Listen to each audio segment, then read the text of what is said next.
vacuum of equal volume, and we're going to remove the barrier. You know what's going to happen spontaneously, right? The gas is going to fill the available volume with it. Is the expansion of a gas into a vacuum. I have in one of these bulbs some bromine, and in the other I have a vacuum. And if I open the tap between these two, you will see spontaneously the bromine rush from one to the other. Now that is the simplest change we can have, perhaps, because all that happens is a change in entropy. In this case, the expansion into a vacuum, nothing else is involved. There's no energy change, there's no temperature change, there's no change except entropy. No temperature change and no energy change. The gas fills the vacuum. Now what's this we have here? Doesn't that look like ball earth with really colorful blue layers or bands of curving gas? Now, why is it that gas is in a constant state of motion? We are told that gas has no fixed shape or volume. So what's it doing here? It's got a fixed shape, and it's not moving. We are taught that ball earth is not only directly next to or surrounded by, but within an infinite and expanding vacuum universe billions of light years across and wide. This universe vacuum is expanding, but for reasons beyond my comprehension, why doesn't it ever expand into the atmospheres of the Earth? Isn't the Earth spinning faster than a bullet at the equator, while hurtling around the sun at 66,600 miles an hour, rounded off to 70,000 miles an hour? They would have contact. But thank goodness none of that stuff is really happening. If it were happening, we'd all be gone. There'd be no allowance for life. Take a look and tell me what you think.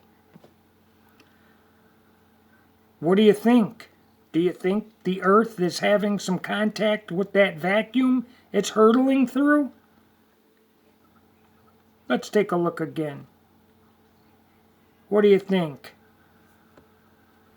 Yes, the Earth, surrounded by its curving atmospheres that would be directly in the infinite vacuum of outer space, would definitely be having contact with the vacuum of space as it spun 1,000 miles an hour faster than a mediocre bullet, while going around the sun, spinning like a top, and going around the sun while the sun travels at 500,000 miles an hour through the alleged galactic center of the Milky Way.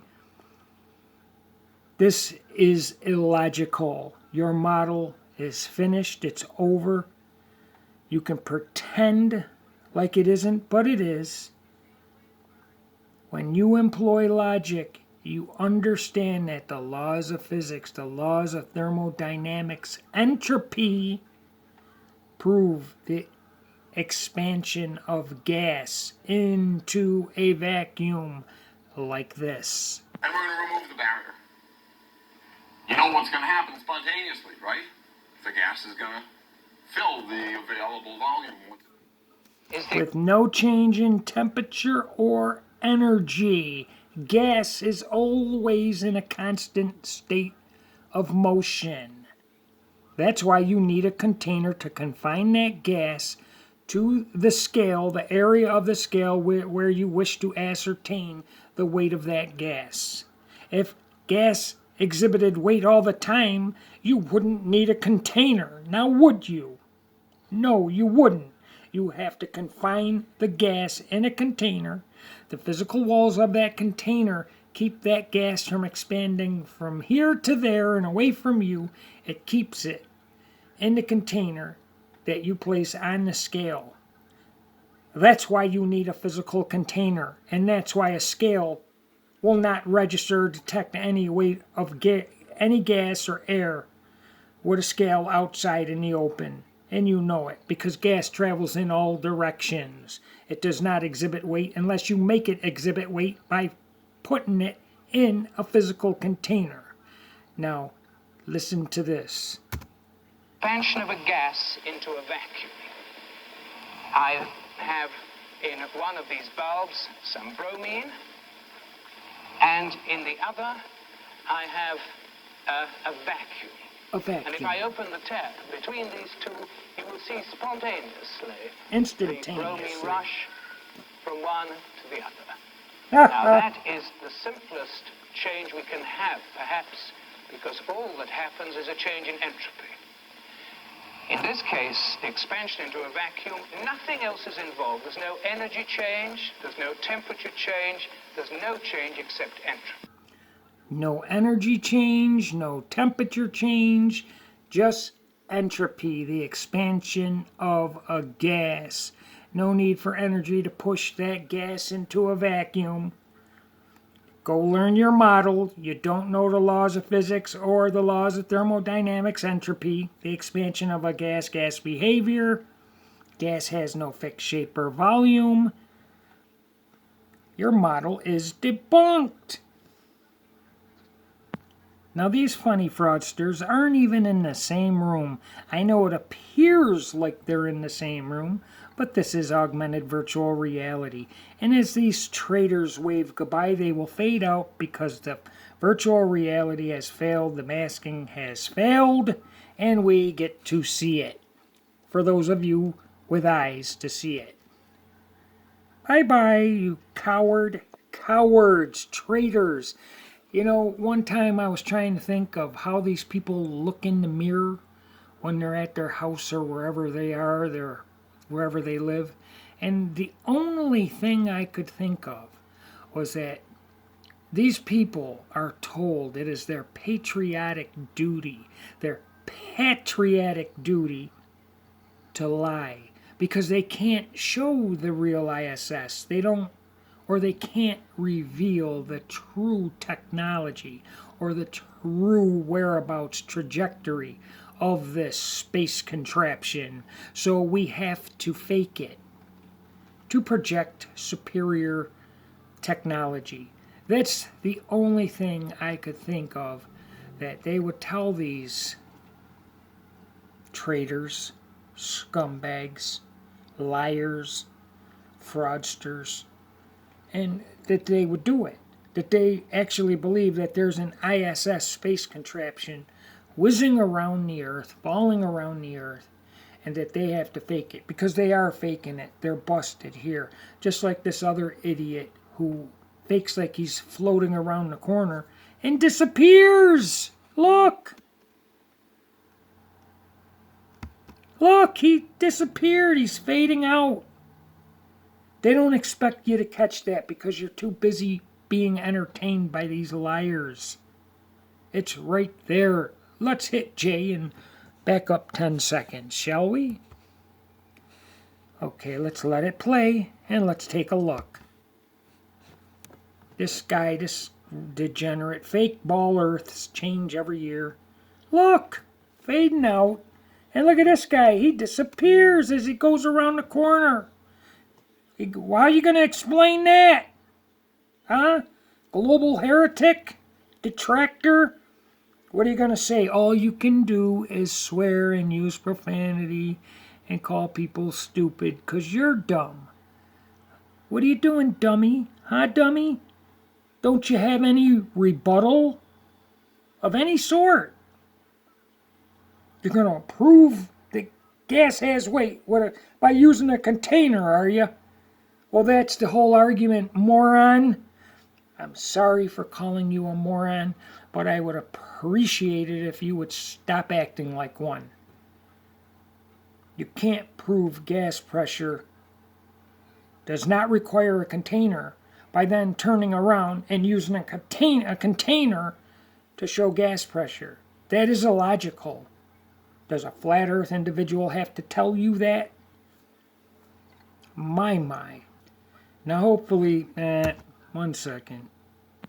Now again, hopefully, you can see these blue atmospheres that I am seeing on the screen of my Mac.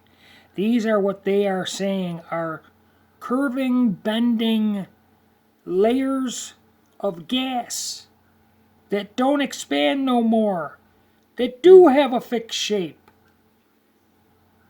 that aren't in a constant state of motion because of some force power thing called gravity. This is illogical. They say gravity does this, it did that, it will do this and that, but they don't know what it is itself in any fundamental way. And I've been trying to tell you why they don't know what gravity is itself in any fundamental way, because gravity has no physical matter of itself. If it is a force, the only thing that can produce, generate, or exert force, power, or energy is physical matter. Now I can hear you already. Well, the earth is physical matter. The earth is exerting the force. How? How does the force propagate? Would you care to explain that? And why we can't directly detect, identify, isolate, study, or examine to possibly harness gravity itself? A rock falling is not gravity itself. It is what you say is caused by gravity. A rock falling is a rock falling because it's heavier than its surrounding air. The air can't support it. If you stuck your hand out, your hand would stop the rock because your hand can support the rock. The rock falls down, it returns to earth from whence it came. The rock came from earth. Everything we have, be it a fork, a plate, a spoon, a car, a microphone, or whatever you have, it came from materials from the earth and will return to the earth. Now, again, I know I'm going to get that one heretic out there that's going to say, if I pick up a rock from over here and walk up a hill, why won't the rock fall back to the spot where I picked it up at? Or vice versa, which is even stupider. If I pick up a rock at the top of a hill and walk down the hill, why won't the rock fall back up? These are the people that the only correction that can be employed is of a physical manner to exert force in a swift manner upon the jawline. And that sudden shock could loosen some brain cells to help them comprehend the ignorance and error of their ways. The bottom line here is the earth is not what we've been taught.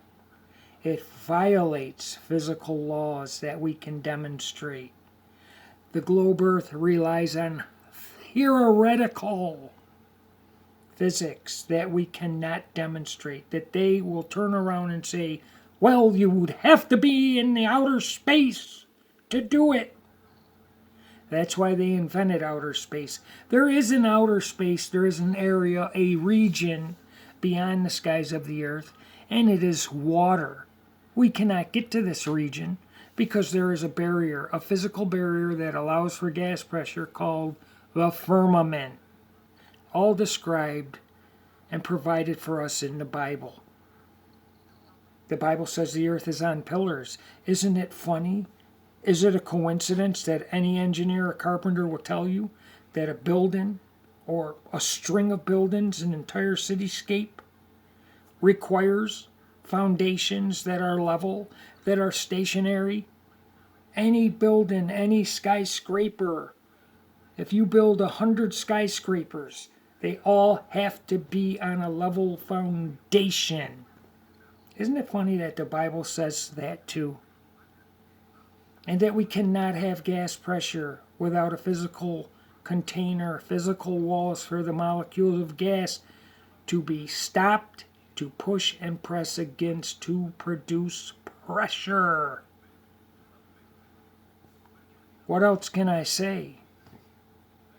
You either want to face reality or you don't. Facing reality doesn't mean you have to believe in God or the God that is commonly taught on the earth, the God of Abraham, Isaac, and Jacob, the Father of Yeshua, Jesus Christ, who I have faith in. There is a creator. If you want to argue, we can argue about who it is or what it is, but there is a creator. Because we know matter cannot just pop into reality and don't come with Higgs boson, because that's not matter coming from nowhere. That's that funny fake hadron collider banging particles together, and it sparks, it's shrapnel. Well, hell, I don't know what it is at all. I never seen it. All they show you is a spreadsheet. Okay, no laboratory can produce brute, gross matter from nowhere. It takes matter to produce matter. That is a fact, a fundamental fact. The laws of thermodynamics debunk your evolution. Entropic law proves that matter does not get better over time. That is a fact. Everything falls apart, decays, erodes, rusts, and dies. And the first law of thermodynamics, that energy cannot be created or destroyed, which I contest on some grounds, but debunks your Big Bang, nothing from nowhere at no time and no place. They do teach the laws of thermodynamics in school and university, but they sweep it under the rug of scientism to teach a false narrative that was set in place to contradict the Bible's description of the earth. It is plain as day. Everything the Bible says about the earth, scientism contradicts outright and says the direct opposite. Not just some other thing, but the direct opposite. So there you have it. It wouldn't matter what the shape of the earth was.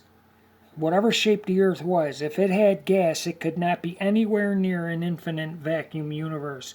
The gas would do this. It would fill the available volume of the vacuum, the vacant space. The vacant space would produce suction also. That's one even flat earthers don't like to entertain. But I will, because it's a fact and they admit it, and I showed you suction. The production of a vacuum. How? By the removal of air. To what? Force fluid or matter, the gallstones, into the vacant space. The vacant space is the vacuum. The force, the matter, is the suction, forcing it into the vacant space, or to procure adhesion. Would any of you care to touch on that? I don't think so. I'm going to end here. I'm going to go watch John Wayne movie or something else, or shine some silver maybe.